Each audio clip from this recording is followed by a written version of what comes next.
क्या इन colours, patterns और lines को देखकर कुछ याद आता है? मुझे तो ये मेरी दादी का घर याद दिलाते हैं, हमारे गांव का मंदिर और वो साड़ी की दुकान जहां माँ जाया करती थी। हम में से कई लोगों के लिए ये कपड़ा सिर्फ कपड़ा नहीं है, ये यादें हैं जो रुई के धागों में बुनी हैं।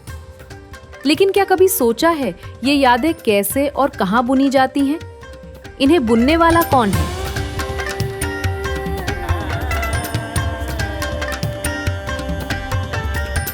तमिलनाडु के लोगों के हर फंक्शन में आपको एक कोने में कहीं ना कहीं जम्मकलम बिछा हुआ या उपयोग होता हुआ मिल जाएगा। अगर पहले से शुरुआत करूं तो चाहे सोने के लिए हमारा बिस्तर हो या जमीन, उस पर एक चादर बिछाकर लेटने से लेकर घर के शुभ या अशुभ अवसर पर भी जम्मकलम 100% बिछाया जाता है। अगर पूरे भवानी के आसपास के गांवों की बात करें तो बुनाई का काम ही सबसे ज्यादा लाभदायक रहा है। मेरे ख्याल से ये लोगों का कारपेट है।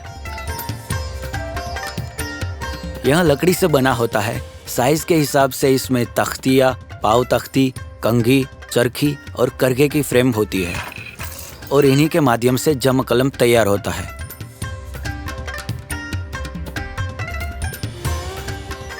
नेचुरल यार्न्स को बंडल में ले आते हैं और डाइंग सिर्फ वेफ्ट के लिए ही होती है। इसीलिए वेफ्ट के लिए जो भी रंग चाहिए वो रंगाई करके ले आते हैं। राइट नाउ अगर आप देखें तो डायरेक्ट डाइस का ही इस्तेमाल किया जाता है। इस जमकलम को मैंने खुद 7-8 साल पहले नदी में ले जाकर धोया था। पानी में भिगोकर अच्छी तरह धोया था। जमकलम को बहुत आसानी से उठा लेते हैं और उठा कर के पत्थर पर पीट कर धोते थे और फिर सुखाने के लिए ले आते थे। और नीचे 2 पेडल होते हैं, तो उन्हें जब दबाते हैं तो साथ ही साथ दाहिने तरफ से छोड़ते हैं और बाईं तरफ से खींचते हैं। इसी तरह लगातार 2 हाथ, 2 पैर और of course I hand coordination भी। इसमें टैजल्स लगाए जाते हैं जिसे कुंजम कहते हैं। वही फिनिशिंग प्रोसेस में से एक है।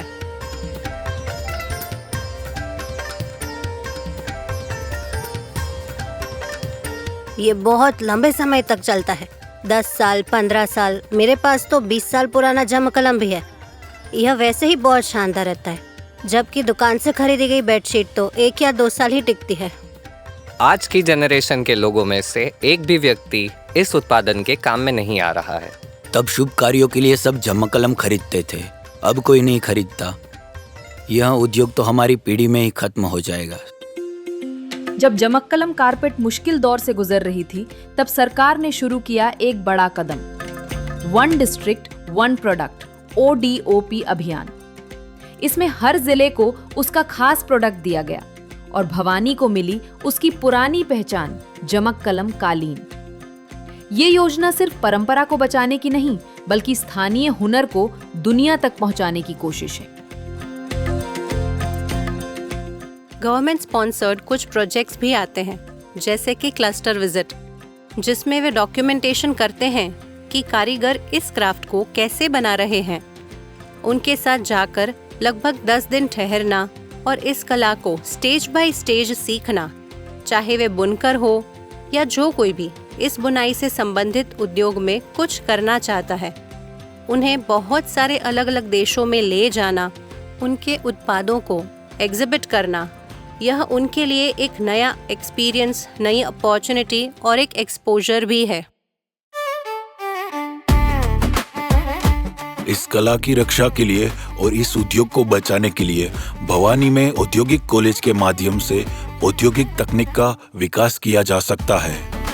इस ODOP योजना की वजह से अगर आप देखें तो अच्छे स्किल डेवलपमेंट के होने की संभावनाएं हैं और हमें यह भी विश्वास है कि यह प्रमोशन भी अच्छे से होगा। अभी लंदन में हुए फैशन शो में भी जमकलम को प्रस्तुत किया गया था। इस तरह की ODOP योजनाओं को अगर अच्छी तरह से विस्तारित करके हमें दिया जाए तो ये हमारे उद्योग और सभी के लिए बहुत अच्छा होगा।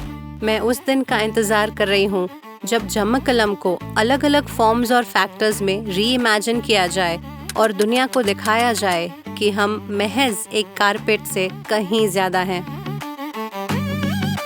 ये सफर यादों से निकलकर अब नई उम्मीदों तक आ पहुंचा है। अपनी पुरानी पहचान को खोए बिना जमकलम अब नए और आधुनिक रास्तों पर चल पड़ा है।